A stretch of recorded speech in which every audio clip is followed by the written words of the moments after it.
Well, good morning and happy Monday.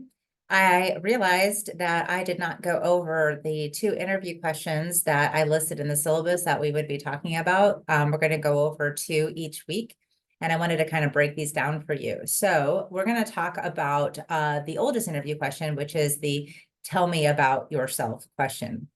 So what I want to do is just kind of like break these down in a way that makes sense for how you should construct your answer whenever you're asked these in an interview setting. So hopefully you guys can see my screen. Again, you know me with technology or, well, but I should see the tell me about yourself. So when you go in for an interview, there would be some like little polite chit chat, like, of course you introduce yourself, and you always want to take a moment and say, thank you for taking the time to meet with me. And then maybe how was traffic, or did you find the place okay, whatever. There might be just a little bit of that, those icebreaker kind of questions. And then the first thing that they're probably going to ask you is, so tell me about yourself. So this question is really going to kind of set the tone for the interview. They want to make sure that you know like where you've been and where you're going. But this is not like so tell me all about your childhood, tell me about your interests, your loves, your passions, your dreams. It's nothing like that. They want to know specifically kind of where you got started on your path and where you kind of see yourself going. So this is really the oldest interview question. They really want to know about your background and how did you get started in your career. So the framework to stick with is basically how you got started, what you like about it, and where you see yourself going. So remember, you want to keep it focused on the job that you are applying for. You don't need to talk about where you grew up, again, unless it's pivotal to your career path. So for example, like I grew up way out in the country, literally had a cow for a friend. There was nothing but cornfields for miles and miles. And if I was going to say I was going to be a vet, that might be very applicable. Like I grew up in the country, I was around livestock all my life. I really loved them. And then, it fueled my passion for wanting to work with animals. And then this is why I'm wanting to be a vet. But if you're going into, say, accounting or finance or theater or history, the fact that you grew up out in the country with a cow as a friend is just not applicable. So your interview questions really need to be like between like 45 and 60 seconds. You don't want to just blurt out something silly that's going to take 15 seconds, and you don't want to go on for, 5 minutes. They do want to get to know you, but you also don't want to just bore them with just this minutia of detail. You want to give time for them to ask follow-up questions. So you don't want to basically play all of your cards all at once, because you want to have stuff in your back pocket. You'll hear me say that several times, keep stuff in your back pocket, so that when they ask follow-up questions, you are prepared. So again, to stick with like how you got started, what you like about it, where you see yourself going. So definitely practice your answer. Practice, practice, practice is the best thing you can do. Confidence is the number one skill that you can master in interviews and in networking, and basically just in life in general. So the more you practice it, you don't want to just go in cold. It's like, it would be like a professor or an instructor just not practicing their material and then just coming in to teach a class, and they're going to be, like stumbling all over their words. I'm sure that you've had that experience, or maybe you've seen somebody who is a substitute, maybe in your primary education or secondary. But you need to practice. It makes it flow a little bit easier. You also can kind of make sure that you're truncating your answer to fit within that 60-second timeline. You don't want to go on and on. They're going to zone out. If you start going on, well, I was born here and then I did this and I love cats and I hate, they don't care about that. They want to know exactly how it pertains to your career path. So if you can practice again with a mirror, with a friend, with me, or on Quincia. We talked about that in the last video. Quincia is on your single sign-on, and you can access the mock interview only after you've activated your license and you have to upload your resume. But then after that, you can schedule as many mock interviews as you want, and they will give you tips and tricks and pointers. And if you are an upperclassman, which several of you I saw are, I didn't see any freshmen when you did the tell me, like the first discussion question when you were talking about yourself. So if you're on campus, participate in the mock interviews that we host every semester. Again, that's that practice that will help you feel more confident and you'll nail these questions. All right, so how to create your answer. You want to tell the interviewer how you got started in your profession and when you first realized that you were interested in it, like whatever it is that you are doing. Then you want to talk about what you did to nurture that desire and what fueled your passion. This could truly be anything. So like say, again, if you're going into accounting, you could say, well, my parents were accountants, or and maybe that's not true. So of course, you never want to fabricate anything in your interview. Little stretches are here and there. It's not going to really hurt anything, but you never want to lie, because if that comes out that you lied, then that just doesn't look good on you. There's going to be a lack of trust. And if you lie about something serious, like remember that episode on Friends when Joey said he could speak French and he couldn't, and he got cast in that play and couldn't speak French. And so it can really hurt you if you are not being honest. So keep your answers honest so that you don't have to either, backtrack or think about what did I really say, or, who did I say what to? So, so maybe I grew up around numbers, or, it was second grade and we had those speed math contests and I was always winning, and I realized how much I loved numbers. And so I started taking higher level math classes in high school. And then I found out about this great accounting program at Florida Southern. So I applied and I came to Florida Southern for this major. And so again, you're talking about where you started with your passion and what did you do to cultivate that and nourish it along the way.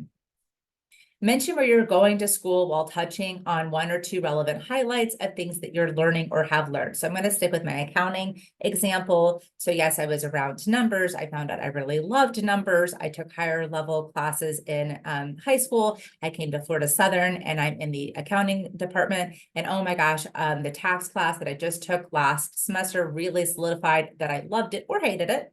Or maybe you're going to audit or public or private or something, or, hey, I went on this tour. The accounting department does several campus to career tours throughout the year. And so maybe you went and saw Raymond James or J. Bill, and you're like, wow, that really, that's where I knew I wanted to be. And maybe you're interviewing at that particular company, which would be even better. All right, then you want to gloss over one or two key jobs or internships that you've continued to nurture this. If you have them, that would be great. You can even mention a relevant key accomplishment and maybe things that you learned. Maybe you're in one of the accounting organizations or something like that. And then you want to wrap up your answer with what you like about your profession and where you see yourself heading. You can even tie that into the position that you are applying for. So some helpful tips.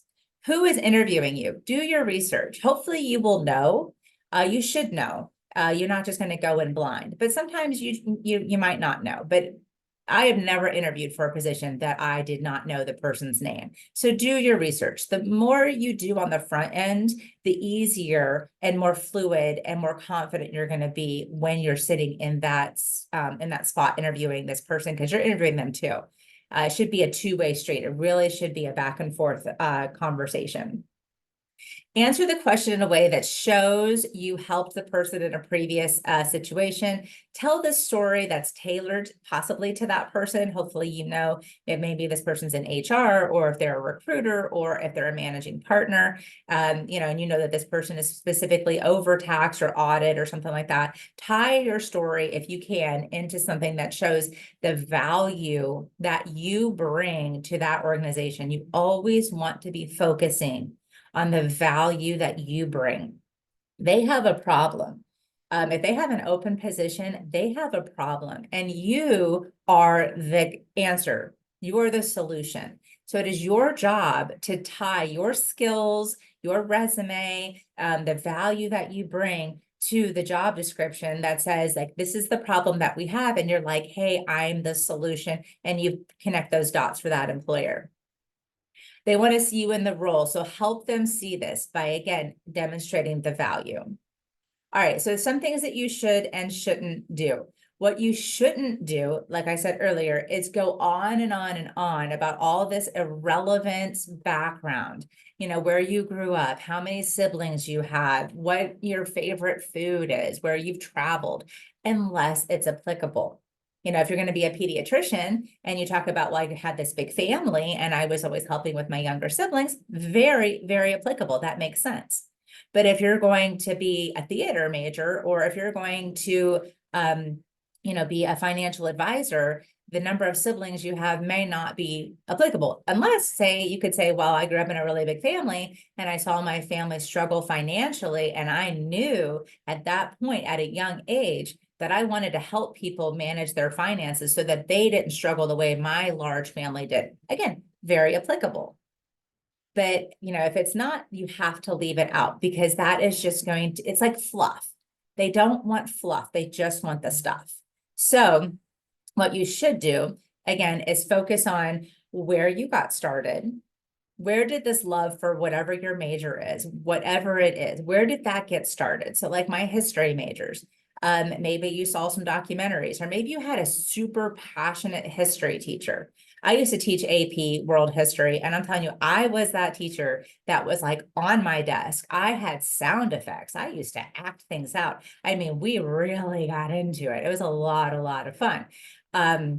Whether they learned anything or not, I enjoyed it. So I was like, that's fine. I love it. So, where is it that you got your passion from? What did you do to help cultivate it and nourish it along the way? And where do you see yourself going with it, while demonstrating and highlighting your skills, some previous experience, and the value that you're going to bring to that organization? Okay. So that is the tell me about yourself question. The second one we're going to go over is, what are your greatest strengths? This one I like a lot. So this one, and this is why I told you guys to get a job description so that you can practice this. When you look at a job description, they will not only tell you what the role entails and what your, tasks will be, and they'll tell you a little bit about the company and everything like that. But then they're also going to talk about qualifications. I hope that's showing you. I don't see it's green. Let me make sure I've got it right. Excuse me. All right. Shows us. Okay. Hopefully we're good. All right. So look at that job description, and where it says like the qualifications, maybe it says must have excellent communication skills, or problem solving, or analytical skills, must have, customer service, or ability to communicate with diverse populations. So what you would want to do is pick maybe like 2 to 3 skills from the job description. Again, it has to be applicable to the job you're applying for. So I could be like the absolute best underwater basket weaver, but if that has nothing to do with the job that I'm applying for, it's completely irrelevant. Just at my desk. It's completely irrelevant. So they're going to be like, what? Again, you want to show them that you're the solution to the problem. So you have to know what they need, and then you want to tailor your answer to that. So you would really need to scour that job description, know it inside and out when you do your research for the company. And we're going to talk about this. I believe this is, let me look at my stuff. Oh, it's next week. We're going to talk about the interview stuff. So we're going to go over kind of what to do before, during, and after an interview. But the best thing is preparation.